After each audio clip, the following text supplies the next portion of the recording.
വാർത്തയിലേക്ക്. രാജ്യത്തെ തന്നെ മികച്ച പോലീസ് സംവിധാനം കേരളത്തിലാണെങ്കിലും സേനാംഗങ്ങളുടെ മനോവീര്യം തകർക്കുന്ന രീതികൾ വർദ്ധിക്കുന്നത് പരിശോധിക്കപ്പെടണമെന്ന് എ. പ്രഭാകരൻ എം.എൽ.എ.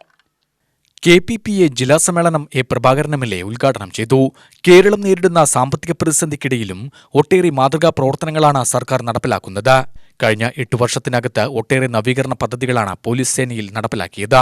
സേനയെ കളങ്കപ്പെടുത്തുന്നവർക്കെതിരെ ശക്തമായ നടപടി സ്വീകരിക്കണം. സേനയിൽ നിന്നും വിരമിച്ചവരുടെ പരിശീലന കാലയളവ് സർവീസായി കണക്കാക്കുക, 4ാം ഗ്രേഡ് അനുവദിക്കുക തുടങ്ങിയ ആവശ്യങ്ങൾ പരിഹരിക്കപ്പെടേണ്ടതുണ്ടെന്നും എ. പ്രഭാകരൻ പറഞ്ഞു. അതുപോലെ തന്നെ ചില പ്രത്യേകതകൾ പോലീസ് സേനയിലുണ്ട്. ഇവിടെ സ്വാഗതമാശംസിക്കുമ്പോൾ സൂചിപ്പിച്ചതുപോലെ രാജ്യത്തെ ജനങ്ങൾ വോട്ട് ചെയ്ത് തെരഞ്ഞെടുക്കപ്പെട്ട ഭരണാധികാരികൾ അധികാരത്തിൽ വന്നാൽ അത് ചീത്തയാക്കാനും പോലീസ് സേന വിചാരിച്ചതാണ്.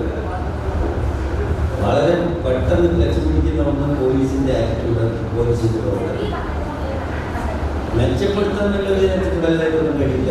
ഒരു കുറ്റകൃത്യം കണ്ടിട്ട് കൊണ്ടാതിരുന്നു, അത് പോലീസിന് രാഷ്ട്രീയമായിട്ട് വ്യാഖ്യാനിക്കപ്പെടുന്നു. അത് അവരെ കയറിയിട്ട് നമ്മൾ അതൊന്ന് തടയാൻ വേണ്ടി ശ്രമിച്ച് അതിലെന്തെങ്കിലും ഒരു കുഴപ്പമുണ്ടാകും. ആ കുഴപ്പം ഹൈലൈറ്റ് ചെയ്തുകൊണ്ട് പിന്നെ ഗവൺമെന്റ് ആരംഭിക്കണം എന്നാവശ്യപ്പെടുകയാണ് ചെയ്യുന്നത്.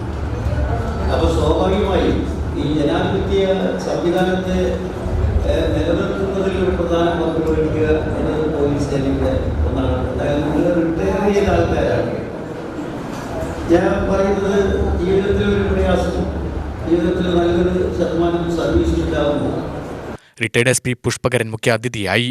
ജില്ലാ പ്രസിഡന്റ് മദിനൂർ മുഹമ്മദ് അധ്യക്ഷത വഹിച്ചു. ഡിവൈഎസ്പി സുന്ദരൻ, സംസ്ഥാന പ്രസിഡന്റ് KK ജോസ്, KPOA ജില്ലാ സെക്രട്ടറി മണികണ്ഠൻ, KPA ജില്ലാ president L Sunil, Sivakumar C Balakrishnan, P Kumaran, T Kunju, KT Ramadas എന്നിവർ സംസാരിച്ചു. UTV news, Palakkad.